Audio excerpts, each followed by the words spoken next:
کہ 20 تراوی کے بارے میں اور 3 طلاق کے بارے میں بڑا واضح ہوں جی، اس میں اہل حدیث سے خطا ہوئی ہے۔ ایک بات یاد رکھیے گا، رسول اللہ صلی اللہ علیہ وسلم کی بخاری شریف کی حدیث ہے کہ رسول اللہ صلی اللہ علیہ وسلم رمضان غیر رمضان 11 رکعت پڑھا کرتے تھے، اور طارق مسعود صاحب نے یہ دعویٰ کیا اہل حدیث اس سے اگلی حدیث نہیں پڑھتے، آگے اس سے زیادہ رکعتوں کا اور 20 رکعت کو مسنون ثابت کرنے کی کوشش کرتے ہوئے کہا انہوں نے بخاری سے کہ آگے موجود ہے انا للہ و انا الیہ راجعون۔ میں آپ کے اوپر کوئی تہمت نہیں لگاتا، نہ آپ کے اوپر الزام لگاتا ہوں، ہو سکتا آپ کے ذہن میں کوئی اور کتاب ہو۔ آپ کے 1200 سال میں کسی حنفی عالم دین نے یہ دعویٰ نہیں کیا کہ بخاری شریف کے اندر 20 رکعت موجود ہے۔ میں آپ کے سامنے یہ بات رکھتا ہوں کہ صحیح احادیث، بخاری نہیں، صحیح احادیث میں حدیث کی کسی بھی کتاب کے اندر رسول اللہ صلی اللہ علیہ وسلم سے اگر 20 رکعت مسنون ثابت ہو، اللہ کی قسم سب سے پہلے اہل حدیث اس کو اختیار کریں گے۔ ہمارا مسلک ہی اہل حدیث ہے، ہمارا مسلک ہی اہل حدیث ہے۔ حدیث اور 11 رکعت سے آپ نے اب بخاری شریف کا وہ پیج سکین کر کے لگا دیں، عوام کے سامنے بات کھل جائے گی کہ کہاں پہ بخاری شریف میں لکھا ہے۔ پھر آپ نے بات کی حضرت عمر کی، موطا امام مالک میں صاحب بن یزید کی جو روایت ہے،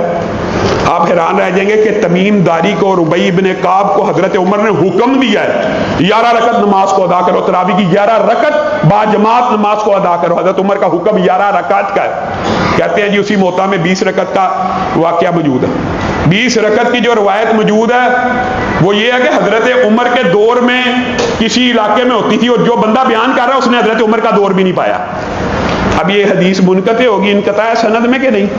جس شخص نے حضرت عمر کا دور نہیں پایا وہ دعویٰ کرے حضرت عمر کے دور میں یہ ہوا، اگر ہوا بھی ہو بالفرض مان لیا جائے، اول تو منقطع سند منقطع ہو اور اس نے وہ دور ہی نہ پایا ہو تو یہ بات قابل حجت ویسے ہی نہیں۔ کیوں؟ کیونکہ صحیح حدیث اسی کتاب میں موجود ہے کہ 11 رکعت کا حکم دیا تمیم داری کو اور ربیع ابن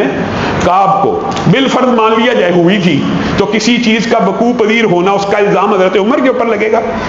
یا حضرت عمر کے حکم کو سے ہوئی ہے، کس مسجد میں ہوئی ہے، کس امام نے پڑھائی ہے، کوئی علم نہیں ہے، ہوئی ہے، تان تشنیع مقصود نہیں ہے۔ اگر کوئی کام معاذ اللہ حضرت عمر کے دور میں ہوا تو وہ ضروری ہے کہ جائز ہو؟ بتائیں، وہ ضروری ہے کہ جائز ہو؟ جائز ہونے کے لیے بھی الگ دلائل اور شرائط ہے کہ نہیں۔ حضرت عمر کے دور میں اگر کہیں ہوئی ہے، نہ اس کے امام کا پتہ نہ اس کی مسجد کا، اگر ہوئی ہے، اول تو جس بندے نے یہ روایت بیان کی ہے انہوں نے حضرت عمر کا دور ہی نہیں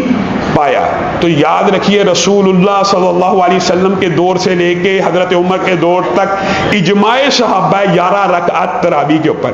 پھر عجیب و غریب لوگوں کے ذہنوں میں وسوسہ ڈالنے کے لیے جی اہل حدیث بڑے ہم سخت ہیں، ہم تو آپ کو کبھی آپ کے اوپر آپ بتائیں ٹی وی کے اوپر بیٹھ کے طنز بھی کیا اور تشریح بھی کیا، ہم کہتے ہیں یہ قرآن و حدیث سے ہم نے یہ بات سمجھی ہے، یہ موقف ہے،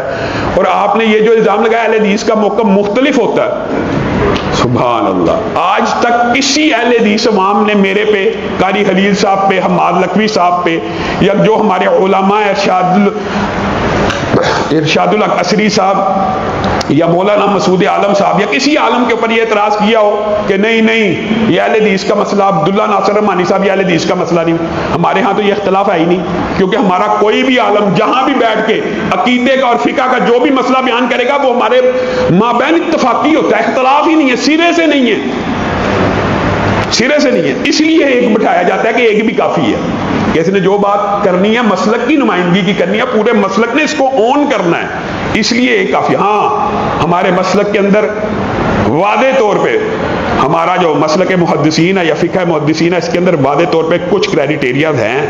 کہ جو بندہ صحابہ کی توہین کرتا ہے اس کا مسلک اہل حدیث سے کوئی تعلق نہیں، چاہے وہ اپنے آپ کو اہل حدیث کرتا ہے۔ یہ باتیں ہیں، ایک بندہ اپنے آپ کو کہ میں اہل حدیثوں کا نمائندہ اور صحابہ کی توہین کرتا، اس کو اہل حدیث مانا جائے گا؟ نہیں مانا جائے گا، کسی سے بھی پوچھ لیں۔ اور یہ جو جماعتی اختلاف ہے، اہل حدیثوں کی جماعتیں متعدد ہیں لیکن ہمارے مابین تو فقہ کا اور عقیدے کا اختلاف، ہماری تو فقہ اور عقیدہ سارے کا سارا وہی کے تابع ہے، قرآن اور حدیث ہمارے لیے حرف آخر ہے۔ تو مفتی طارق مسعود صاحب ان کے ساتھ میرا براہ راست بھی اچھا تعلق ہے، سوال آیا آج تو میں جواب دینا ضروری سمجھتا ہوں کہ بہت سے ساتھی